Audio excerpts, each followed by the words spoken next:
마태복음 6장 9절로 15절 말씀 다 같이 보겠습니다. 그러므로 너희는 이렇게 기도하라. 하늘에 계신 우리 아버지여, 이름이 거룩히 여김을 받으시오며 나라가 임하시오며 뜻이 하늘에서 이루어진 것 같이 땅에서도 이루어지이다.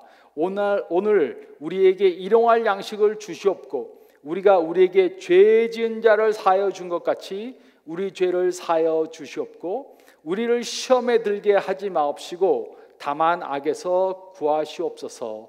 나라와 권세와 영광이 아버지께 영원히 있사옵나이다. 아멘. 너희가 사람의 잘못을 용서하면 너희 하늘 아버지께서도 너희 잘못을 용서하시려니와 너희가 사람의 잘못을 용서하지 아니하면 너희 아버지께서도 너희 잘못을 용서하지 아니하시리라. 아멘. 제가 대학에 다닐 때 친하게 지내던 종교학 교수님이 계셨습니다. 그 교수님은 불교와 도교를 가르치던 일본인 이세여셨습니다. 저는 그분이 가르쳤던 여러 과목들을 공부했기 때문에 그분과 친하게 되었습니다. 하루는 그 교수님과 기독교에 대해 이야기를 나눈 적이 있습니다. 그때 그 교수님께서 기독교인들은 매우 이기주의적인 사람들이라고 그렇게 말했습니다. 그래서 저는 왜 그렇게 생각하시냐고 물었습니다. 그러자 그분은 기독교인들이 기도하는 것을 들으면은 그들은 항상 하나님 이것 주세요, 하나님 저것 주세요, 이렇게 자신들이 필요한 것을 달라는 기도만 한다는 것이었습니다. 저는 그때 그 교수님의 말에 동의할 수밖에 없었습니다. 많은 기독교인들은 기도하는 이유가 하나님께 원하는 것을 아뢰어서 그것을 받아내는 것이라고 그렇게 생각합니다. 그러나 이것이 기도의 근본적 목적이 아닙니다. 예수님 당시에도 많은 사람들이 기도는 하나님께 필요한 것을 아뢰어 그것을 받아내는 것이라고 그렇게 생각했습니다. 그들은 기도의 목적을 완전히 잘못 이해했던 것입니다. 그래서 예수님께서는 기도하는 새로운 방법을 가르쳐 주셨습니다. 예수님께서는 9절 상반절에 다음과 같이 말씀하셨습니다. 그러므로 너희는 이렇게 기도하라. 예수님께서 가르쳐 주신 이 기도를 주기도문이라고 그렇게 부릅니다. 하지만 이렇게 기도하라는 말씀은 이 기도문을 그대로 외워서 주문 외우듯이 반복해서 하라는 말씀이 전혀 아닙니다. 주기도문을 외워서 그냥 반복하는 것은 예수님께서 금지하신 중언부언하는 기도를 하는 것입니다. 그런데 많은 경우 예수님께서 중언부언하지 말라고 가르쳐 주신 그 기도가 사람들이 가장 많이 중언부언하는 기도가 되어버렸습니다. 예수님께서 여기서 가르쳐 주신 것은 바른 기도를 하는 예입니다. 그러므로 우리는 기도할 때 다음에 세 가지 형식을 따라 기도해야 합니다. 우리는 다음에 세 가지 형식으로 기도해야 합니다. 첫째로 저희가 읽은 말씀 가운데 9절 하반절과 10절 말씀을 보면 우리는 하나님의 영광을 위해 기도해야 합니다. 우리는 하나님의 영광을 위해 기도해야 합니다. 9절 하반절과 10절은 다음과 같이 기록했습니다. 하늘에 계신 우리 아버지여, 이름이 거룩히 여김을 받으시오며 나라가 임하시오며 뜻이 하늘에서 이루어진 것 같이 땅에서도 이루어지이다. 예수님께서는 우리들에게 가장 먼저 하늘에 계신 하나님께서 우리 아버지 되심을 인정하라고 하셨습니다. 이곳에 하늘에 계신 이란 말은 굉장히 먼 관계에 있는 것처럼 들립니다. 하지만 우리 아버지란 말은 매우 가까운 관계를 의미합니다. 그러므로 기도를 시작할 때 우리는 먼저 우리가 누구와 대화하는지 생각해 봐야 합니다. 하나님은 우리 아버지와 같이 친밀한 관계를 가질 수 있는 그런 분이십니다. 하지만 또 그는 온 우주를 창조하시고 통치하시는 전능하시고 전지하시고 편지하신 하나님이십니다. 우리는 하나님의 이런 위대하심을 깨닫고 그와 대화해야 하는 것입니다. 우리는 하나님의 이런 위대하심을 깨닫고 기도해야 합니다. 우리가 하나님이 얼마나 위대하신 분인지 깨달으면 우리들이 가지고 있는 문제들은 아주 작게 보입니다. 그러나 이와 반대로 하나님의 위대하심에 대해 생각하지 않고 가지고 있는 문제에 초점을 두면 그 문제들이 엄청 크게 보이게 됩니다. 그러므로 우리는 하나님이 하늘에 계신 우리 아버지이심을 기억하고 기도해야 합니다. 그리고 다른 기도를 드리기 전에 우리는 먼저 하나님 중심적 세 가지 기도를 드려야 합니다. 첫째로 우리는 하나님의 이름이 나로 인해 거룩히 여김을 받도록 기도해야 합니다. 이곳에 거룩이라는 단어는 헬라어로 흠이 없고 완전하고 구별된다는 뜻입니다. 그러므로 우리는 기도할 때 하나님께서는 거룩하시고 흠이 없으시고 다른 그 누구와도 비교할 수 없는 분이심을 인정해야 합니다. 그리고 나를 통해 이런 하나님의 이름이 더욱더 거룩히 여김을 받게 되기 위해 기도해야 합니다. 우리가 하나님을 본받는 삶을 살면 우리는 하나님께 영광을 돌리게 됩니다. 그의 이름이 거룩히 여김을 받게 됩니다. 하지만 이와 반대로 우리가 잘못된 삶을 살면 우리 때문에 하나님의 이름을 욕되게 할 수 있습니다. 하나님을 믿는 사람이 저 모양이야, 이런 말을 들을 수 있습니다. 우리는 하나님의 이름이 나를 통해 거룩히 여김을 받게 되기 위해 기도해야 합니다. 또 둘째로 우리는 하나님의 나라가 나의 삶 가운데 임하도록 기도해야 합니다. 이곳에 나라라는 단어는 헬라어의 통치권을 의미하는 단어입니다. 그러므로 하나님의 나라가 임하도록 기도하는 것은 하나님께서 우리 삶에 통치권을 갖도록 우리 자신을 드린다는 의미입니다. 우리에게는 우리가 왕 노릇하는 그런 영역이 있습니다. 근데 가끔 그 영역에 문제가 생길 수 있습니다. 그러면 우리는 하나님께 기도합니다. 하나님, 이 문제를 해결해 주세요. 그때 하나님께서는 말씀하십니다. 진실로 하나님의 나라가 그 영역에 임하기를 원한다면 그 영역을 나에게 바쳐라.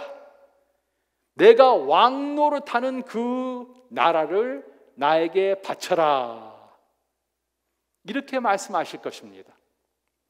우리는 하나님께서 나의 삶 모든 영역에 통치권을 갖도록 허락해야 합니다. 우리가 완전하신 하나님의 통치권 안에서 산다면 어떤 일들이 일어날 것입니까? 우리는 이 세상 것에 대해 걱정하는 삶을 살지 않고 하나님의 영원한 나라를 추구하는 삶을 살게 될 것입니다. 우리는 이 세상 것들을 갖기 위해 다투지 않고 하나님의 영원한 나라의 상급을 위해 살게 될 것입니다. 또 셋째로 우리는 하나님의 뜻이 이 땅에 이루어지도록 기도해야 합니다. 우리는 우리의 뜻을 이루기 위해 기도하는 것이 아닙니다. 그 대신 하나님의 뜻이 우리 삶 가운데 이루어지고 더 나아가서 우리가 살고 있는 이 땅 위에 실현되도록 기도해야 합니다. 그럴 때 비로소 우리가 원하는 것을 이루어달라는 그런 기도를 멈추게 되고 하나님의 뜻이 무엇인지 깨닫기 위해 기도하고 그것을 이루어가기 위해 기도하게 될 것입니다.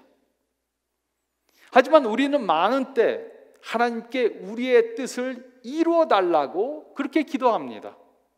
그러면 하나님께서 물으실 것입니다. 나의 뜻이 하늘에서 이루어지는 것처럼 너희 삶 중에도 이루어지기를 원하느냐? 비록 나의 뜻이 내가 원하는 것이 아니더라도 너는 너의 뜻을 포기하고 나의 뜻을 따르겠느냐? 하나님께서는 우리가 우리의 뜻보다는 하나님의 뜻에 순종하며 따르기를 원하십니다. 그러므로 기도는 우리의 뜻이 하나님의 뜻이 되게 하는 것이 절대로 아닙니다. 그 대신 기도는 하나님의 뜻이 우리의 뜻이 되도록 하는 것입니다. 그러므로 우리는 하나님, 저에게 원하는 것이 있습니다. 하지만 저의 원대로 마옵시고 아버지의 뜻대로 이루시옵소서, 이렇게 기도해야 합니다. 이러한 고백을 하지 못한다면 우리가 원하는 것을 위해 기도하는 다른 기도들은 아무런 소용이 없는 것입니다. 기도할 때 우리의 뜻이 하나님의 뜻에 부합하지 않는다는 것을 깨달으면 우리는 우리의 뜻을 즉시 포기해야 합니다. 그러므로 기도할 때 가장 먼저 해야 하는 것은 하나님의 영광을 위해 기도하는 것입니다. 하나님께 무엇인가를 구하기 전에 우리는 먼저 하나님 자체를 구하는 기도를 드려야 합니다. 하나님의 이름이 거룩히 여김을 받고 그의 나라가 나의 삶 가운데 임하고 그의 뜻이 하늘에서 이루어진 것처럼 내 삶과 내가 사는 이곳에 이루어지게 기도해야 합니다. 우리는 하나님의 영광을 위해 기도해야 합니다. 이것이 바로 우리가 첫 번째로 해야 하는 기도입니다. 그리고 둘째로 저희가 읽을 말씀 가운데 11절 말씀을 보면 우리는 우리의 육체적 필요를 위해 기도해야 합니다. 우리는 우리의 육체적 필요를 위해 기도해야 합니다. 11절은 다음과 같이 기록했습니다. 오늘 우리에게 일용할 양식을 주시옵고. 유대인들에게 이 말씀은 광야에서 그들의 조상들이 먹었던 만나를 기억하게 했을 것입니다. 출애굽했을 때 그들은 매일 일용할 양식을 하나님께 공급받았습니다. 그리고 모세는 그들이 가나안 땅에 들어가서 살게 될 때도 하나님께서 모든 것들을 주실 것을 믿으라고 말했습니다. 그러므로 그들은 모든 필요를 채워주시는 하나님을 기억해야 했습니다. 이곳의 양식이라는 단어는 우리의 모든 육체적 필요를 말합니다. 그러므로 예수님께서 이곳에서 기도하라는 것은 하나님께 양식만을, 먹을 것만을 공급받기 위해 기도하라는 것이 아닙니다.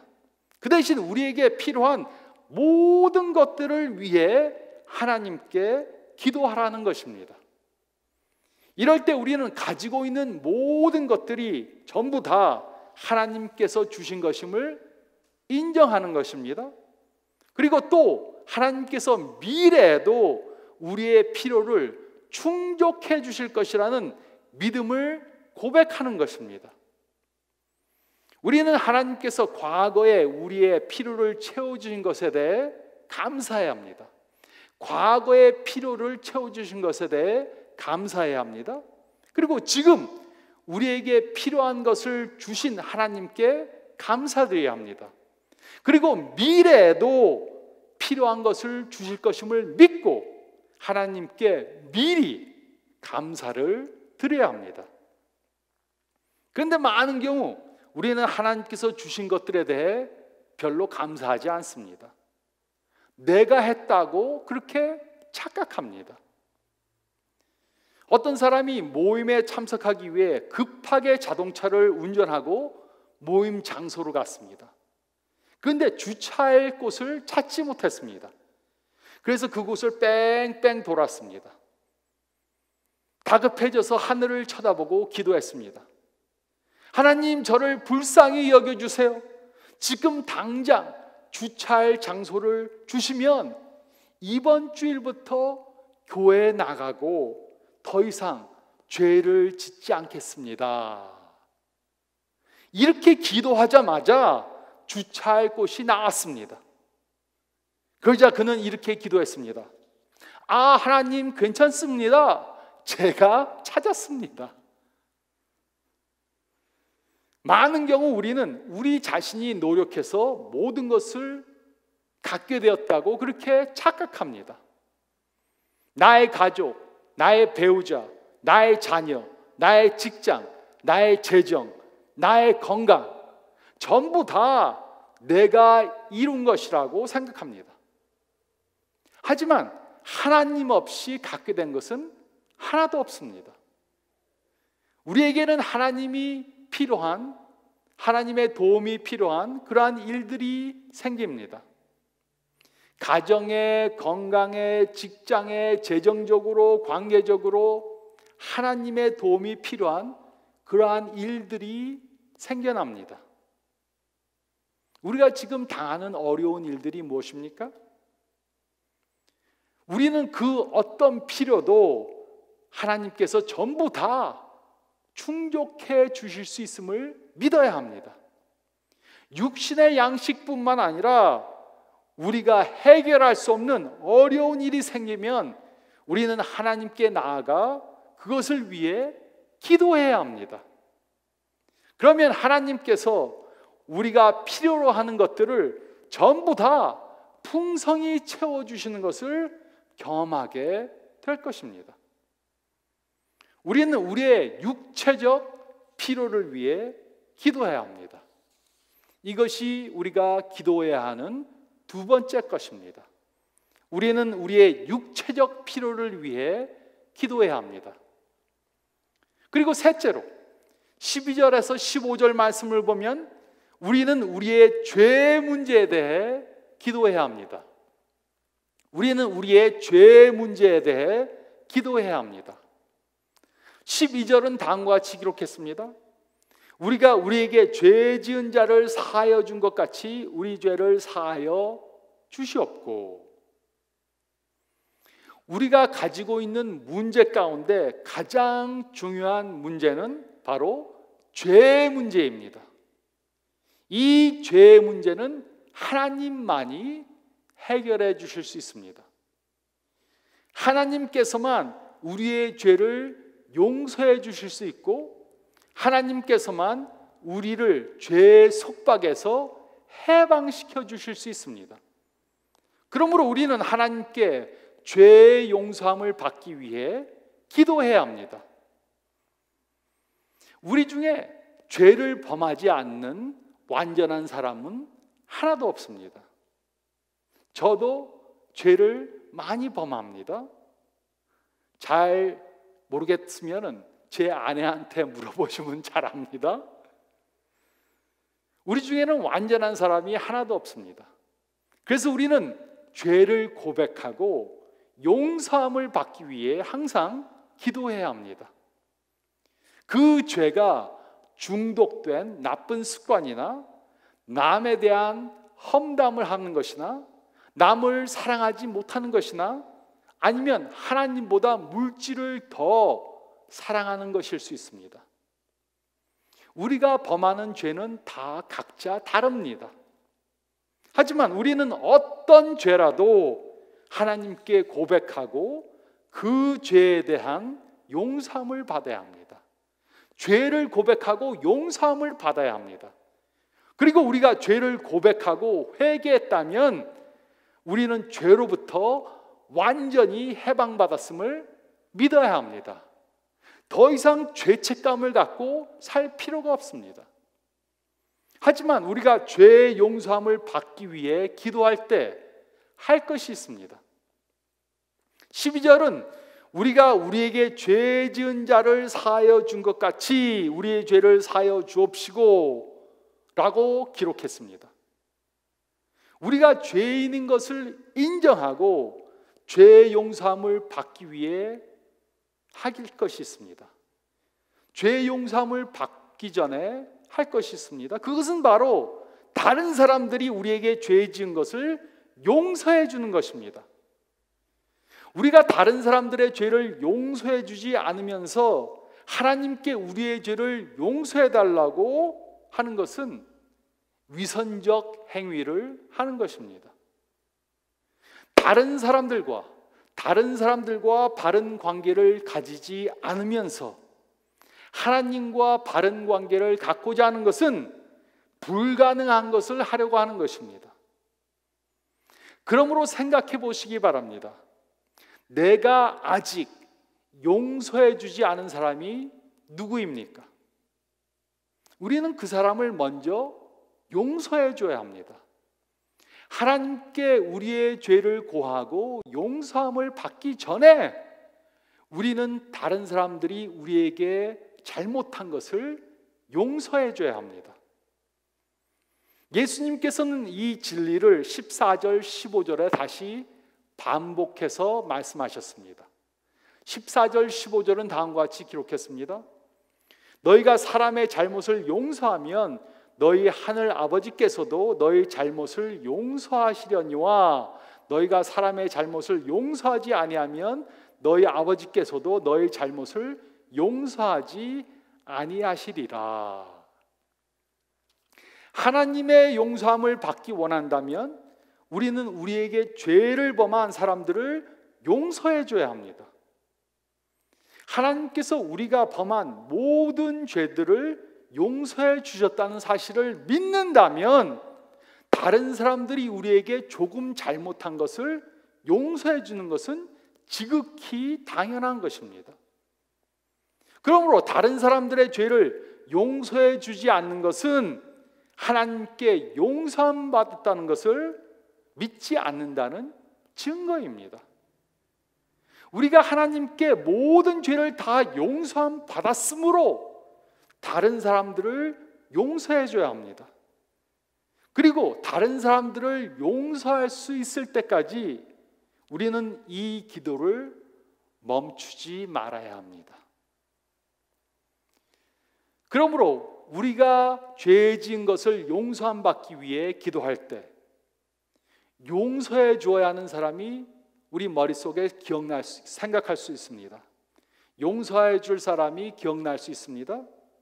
그러면 우리는 그 사람을 용서해 줘야 합니다. 그 잘못한 것이 무엇인가에 따라 용서해 주는 것이 쉽지 않을 수도 있습니다. 하지만 하나님께서 우리의 죄를 전부 다 용서해 주셨다는 것을 깨달은다면 우리 역시 다른 사람들을 용서해 주는 것이 지극히 가능한 것입니다. 하나님의 용서함을 받았으면 우리는 다른 사람들을 용서해 줘야 합니다.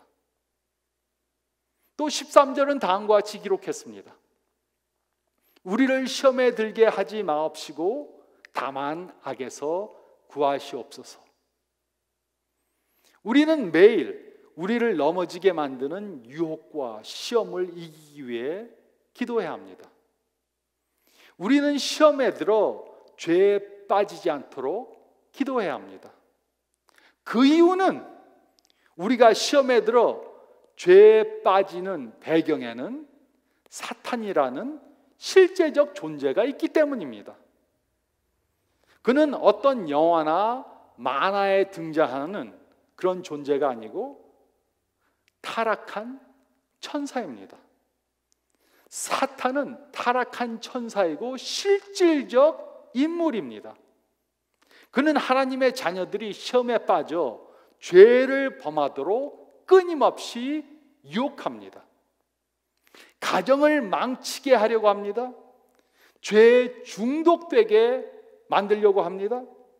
건강을 망치게 하려고 합니다. 하나님의 이름을 욕되게 만들려고 합니다. 그래서 우리가 전도하는 것을 무력화하게 하려고 합니다.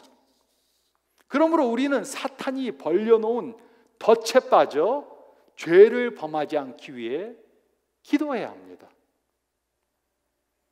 데이트하는 싱글들에게 성적 죄의 유혹이 오면 시험에 들지 않고 악에서 구원받기 위해 기도해야 합니다. 부모들에게 자녀에게 화를 내는 것을 억제하지 못하게 하는 그런 죄의 유혹이 오면 시험에 들지 않고 악에서 구원받기 위해 기도해야 합니다. 또 세일즈맨한테 거짓말하고자 하는 그런 죄의 유혹이 오면 시험에 들지 않고 악에서 구원받기 위해 기도해야 합니다. 우리는 죄를 범하는 죄인들입니다. 그래서 우리는 항상 죄의 용서함을 받기 위해 기도해야 합니다. 그리고 또 용서함 받고 계속해서 죄를 범하지 않기 위해 미래에 올 시험들을 위해 기도해야 합니다. 우리는 우리의 죄 문제에 대해 기도해야 합니다. 그리고 이 기도는 우리가 이 세상에서 사는 동안 끊임없이 해야 하는 기도입니다. 만약 우리가 한 나라의 왕이나 대통령의 초청을 받아 간다면 무척 들뜬 마음에 흥분이 될 것입니다. 그날이 기다려지고 그분을 만나서 나눌 대화에 대해서 머릿속으로 연습을 할 것입니다. 하지만 우리는 온 우주를 창조하신 하나님께 초청을 받았습니다. 언제든지 그의 앞에 가서 무슨 대화든 나눌 수 있습니다. 예약할 필요도 없습니다. 아무 때나 아무 장소에서나 하나님과 대화를 나눌 수 있습니다. 하지만 우리는 하나님 앞에 함부로 나가면 안 됩니다. 하나님은 완전히 거룩하신 분입니다. 우리는 기도할 때 우리가 누구와 대화하는지 기억해야 합니다. 그리고 그의 이름이 우리의 삶을 통해 더욱더 거룩히 여김을 받게 되도록 우리는 기도해야 합니다. 또 우리는 기도로 우리의 필요한 것을 하나님께 고해야 합니다. 하지만 우리는 기도로 우리가 원하는 것을 요구하는 것이 절대로 아닙니다. 그 대신 우리는 우리의 필요한 것을 고하며 하나님과 사랑의 관계를 가지기 위해 기도해야 합니다. 또 우리는 죄를 범한 것을 고하고 용서함을 받기 위해 기도해야 합니다. 그리고 앞으로 다시 죄에 빠지지 않기 위해 기도해야 합니다. 이것이 바로 예수님께서 우리에게 가르쳐 주신 기도입니다. 그런데 어떤 때 하나님께서 우리와 만나기 위해 기다리고 계신데 우리는 종종 그 미팅을 묵살해버립니다. 하나님은 우리와 만나기 위해 기다리고 계신데 우리가 그 미팅을 삭제해버립니다. 하나님 앞에 나오지 않다가 무슨 일이 생겨야 살려달라고 그렇게 애원합니다. 이러한 행동은 하나님을 경외하는 것이 절대로 아닙니다. 하나님께서는 우리가 정기적으로 그의 앞에 나와서 사랑의 대화를 나누기 원하십니다. 기도는 하나님께 우리가 원하는 것을 받아내기 위해 하는 것이 아니고 하나님과 사랑의 관계를 갖기 위해 하는 것입니다. 이렇게 하나님과 사랑의 관계를 갖기 위해 기도하는 저와 여러분들이 되시기를 우리 예수님의 이름으로 축원드립니다.